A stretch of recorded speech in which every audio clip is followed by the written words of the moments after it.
अम्मी अब आप ही देखे ना इस सलीका को, शाम से इस तरह नाराज होके कमरे में लेटी हुई है और कुछ खाया पिया भी नहीं इसने। आप तो ऐसे कह रहे हैं जैसे बड़ी फिक्र हो रही है मेरी। सलीका, ये क्या बचपना है, बहू वाली हो गई हो मगर बच्चों जैसी जिद ना छोड़ी तुमने।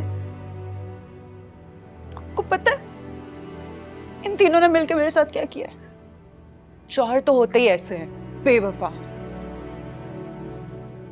बहू बहू ने तो बहूपन दिखाना होता है ना, लेकिन ये मेरा बेटा, मेरा खून, ये भी इन दोनों के साथ शामिल था मुझे बेवकूफ बनाने में। न सिर्फ ये तीनों मगर मेरी भी रजामंदी और मर्जी इसमें शामिल थी।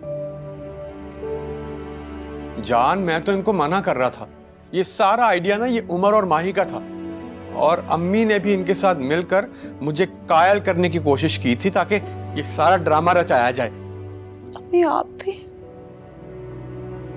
मेरी सगी माँ हो के, जब सगी माँ ही अपनी बेटी के खिलाफ साजिशें करे तो गैरों से क्या शिकवा।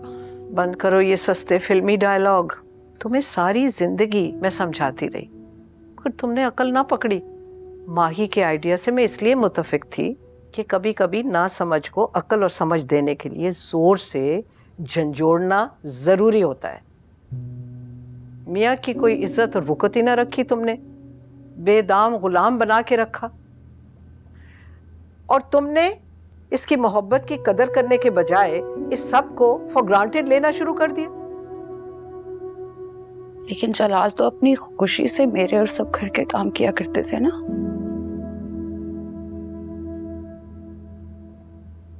और तुम भी अपनी खुशी से कभी उन बेचारों का काम कर दिया करती। जरा मुझे सोच के बताओ, आखिरी बार कब तुमने जलाल को चाय बना के पिलाई या दफ्तर जाने की तैयारी में उसकी मदद करवाई? कभी नहीं। जब मैं स्कूल और कॉलेज जाता था तब भी अम्मी सो रही होती थी। बाबा अपनी और मेरी तैयारी भाग दौड़ के खुद करते थे। माँ के खिलाफ बड़ी खुलने लग गई है जुबान। वो सही बात बोल रहा है।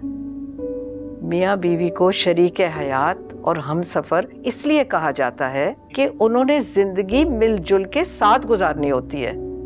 खुशी भी गम भी, इस रिश्ते में कोई हाकिम और महकूम नहीं होता। इस रिश्ते की यही खूबसूरती है कि कभी बीवी शौहर का ख्याल रखे और कभी शौहर बीवी का दिल रखे। अपने आप को बदलो बेटा, एक मोहब्बत करने वाले शौहर की इज्जत और कदर करना सीखो।